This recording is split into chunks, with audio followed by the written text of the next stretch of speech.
Hi you guys, it's Lexi. So today we will finally be doing the face mask that I've been working on for the last month. So local hospital is called Upstate University. They had great instructions on their website for CDC recommended mask, and I really liked it, so I actually used a lot of parts of it. So I will put a link to the instructions down below so you guys can get that too, and in that has the PDF so you can do the cutouts of the mask, so it can help you with that. But I really don't like the ear loops. As I worked on them at first, I have like a whole basket of face masks I want to go in and take apart and redo because I did the elastic ear loops. What I realized was one would fit me fine, then one would fit my mom, and one would fit my sister, and it was always tugging at the ears. And same for my larges, and it was driving me up a wall. A whole week straight I was just working on trying to figure out how to place the ear loops, how to roll it, how to do it all right. So finally it hit me when I was like sleeping one night, why don't I just do the tie back straps like a surgical mask? So I spoke with my mom and she helped me figure out how to make the ties. And so in this video, I will show you guys how to make my mask. My masks aren't a quick and easy 10-minute mask to make. So you're making every strip by hand. So it kind of drags out the process a little bit more. There's a little bit more ironing involved, which tends to burn a little bit, but I love this finished product so much more than what I had before. So I hope you guys enjoy this video, and don't forget to subscribe to my channel if you haven't already, or follow me on Instagram at Lexi_13204. And until then, be great and stay healthy and have fun with this video. Okay, you guys, before we get started, these are all the materials we'll need. We have our ruler right here, our binding clips, some pins, our fabric, scissors, rotary cutter. We have our wire for our nose strip, and this right here is our cutout we'll be using for our large mask. I'll put the link in my description below so you guys can click on that and get this cut out. Right here is magic sizing. This is totally optional, but if you have some really stubborn wrinkles in your fabric, this is really great. You want to hold it at a 45-degree angle and about 10 inches away from the fabric, and you want to iron it right away as soon as you can after spraying it, and this will get any wrinkles out. It's really amazing. So our very first step after you iron out your fabric, we're gonna go ahead, because I'm gonna do a two-tone mask. If you want, you can fold it into fourths to get 4 sides of the same fabric, but I want it two-tone, so I'm gonna go ahead and flip it just about in quarter of the way there and put this here. We're gonna go ahead and pin it to our fabric.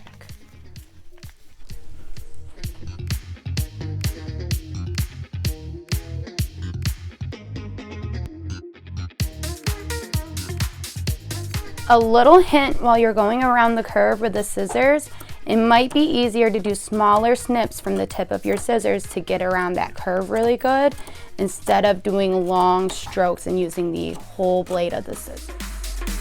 Okay, you guys, so for our next step, we're gonna get our strips ready.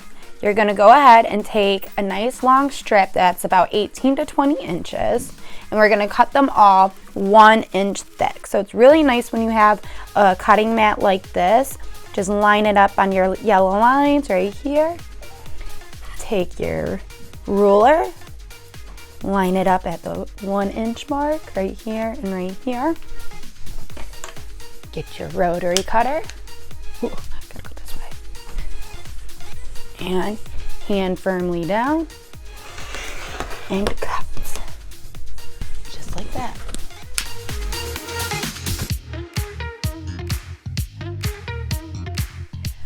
Okay, you guys, so for this next step, we're gonna take our cutouts that we just cut out, and on the instructions, you'll see that you can get one with the seam allowance and without the seam allowance. And if you wanna use that to chalk where you need your 1/4 inch, you can, but we have a 1/4 inch foot right here, so that'll help us keep aligned with a 1/4 inch. So for our next step, we're gonna go ahead on our mask and just snip these ends right here. And then once you snip those ends, you can take off those extra strings. Okay, so once we get that clipped and we clear those extra loose threads, see how this pulls back? We're gonna go ahead and pull this back and iron down this seam. Just like this.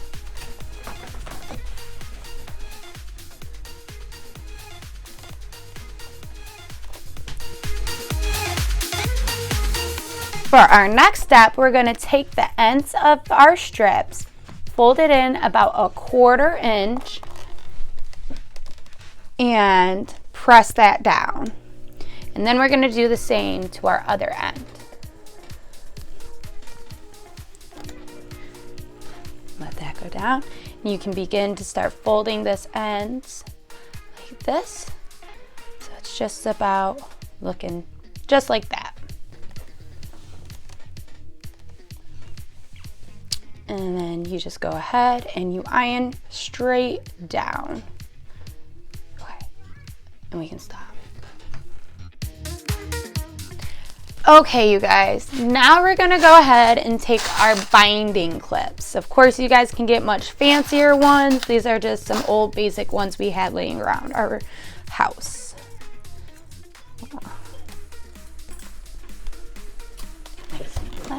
So we'll go ahead, we can take our one end and fold it over. And you're gonna take your binding clip and put it on down. And you'll repeat that for the rest of the strip. I like using the binding clips just because it makes it easier than pins. If you want to use pins and that's all you have, that's fine.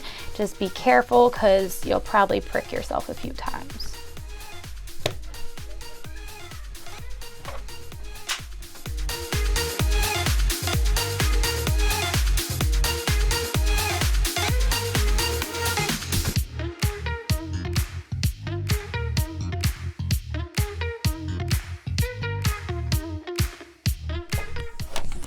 Okay, you guys, so for our next step, I'll go ahead and do this with just the yellow because I have the cream. So what we want to do is just make sure, I want to match the thread to the fabric, to this fabric. So I'll do that separately after I change my fabric. But you're going to fold this outside right. Ooh, I'm going to pull that little nasty thing out of there. Ah, it won't get off me. Okay. So you're gonna fold this back and see your seam right there. We're gonna go ahead and just do a quick top stitch. And again, I still have my 1/4 inch foot on, so it can help me stay at that 1/4 inch seam allowance to make sure we top stitch. So when you top stitch, all it's doing is securing the two fabrics stronger together. So it'll stay put together a lot longer, so it eventually won't get torn apart after one use.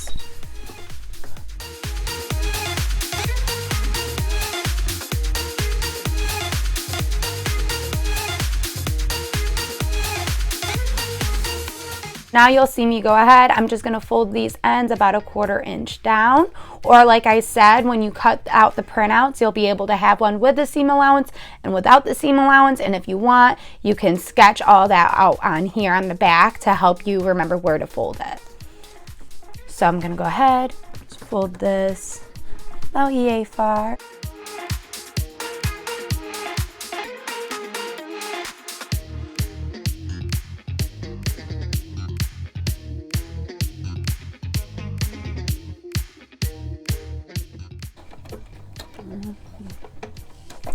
And then we're gonna go ahead and do the same thing on the other side.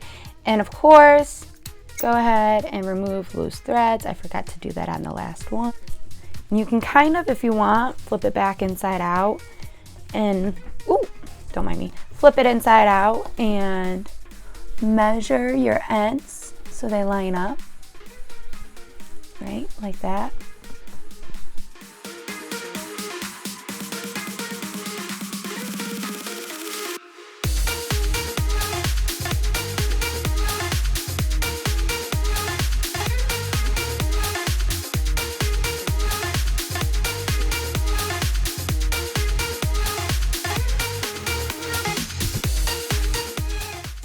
So right here is where your one piece should look. And what I'm gonna go ahead and do now is switch over to a foot so I can do my zigzag stitch for our strips.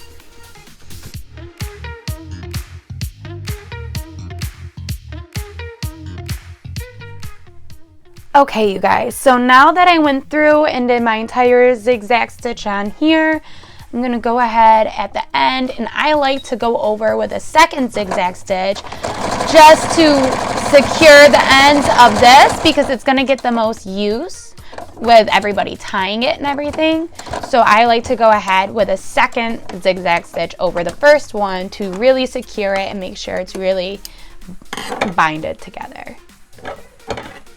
And I know my scissors sound so squeaky. It's because they're so old and they need to be sharpened and oiled. So I'm so sorry that they sound like that. So this is what it'll look like after its second zigzag stitch, and this is its whole piece.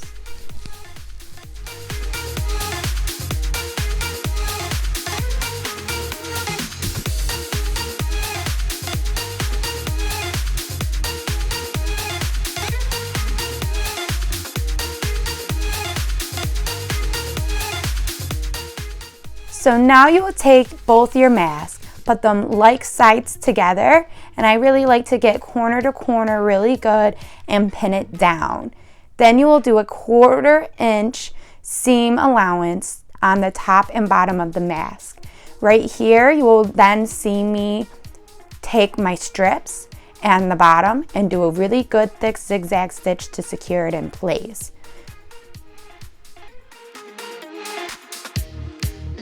Okay, you guys, and for our next step is now our nose strip. So I go ahead and I cut it out at 5 inches, and then I like to fold it in half, press it down so you know right where the middle is, kind of undo it like that, and you're gonna go ahead and slide her on in between the two fabrics right there.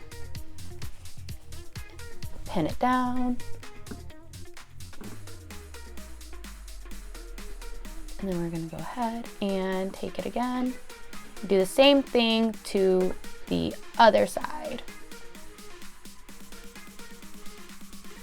Now, some people like to do everything and then feed it through, but since I'm doing these fabric strips, I found it much easier just to go ahead and put it in its own pocket here and do a quick zigzag stitch over it to secure it in place.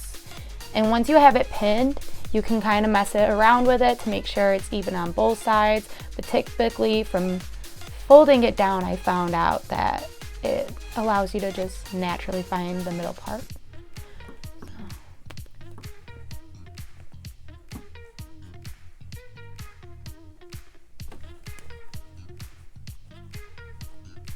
And voila. And it's fine if your ends are poking out, because obviously you'll start off at one end and be able to get it in there real good.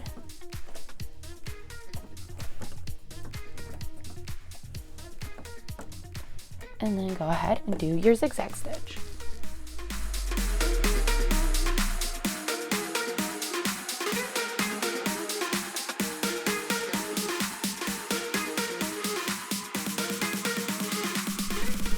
Okay, you guys, so for our next step, we're so close to the end. You're gonna go ahead and flip it right side out. Take your ends, pull this bad boy right there, pull this one out, push up your nose strip.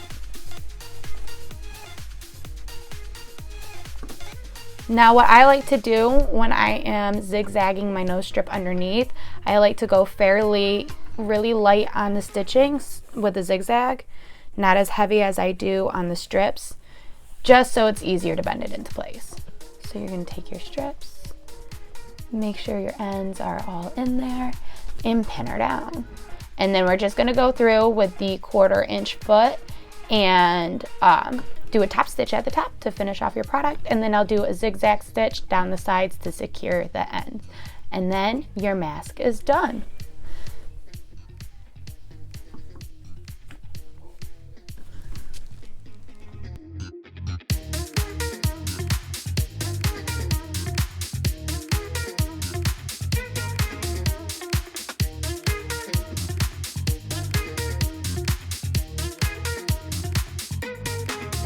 Okay, you guys, so right here is our finished product.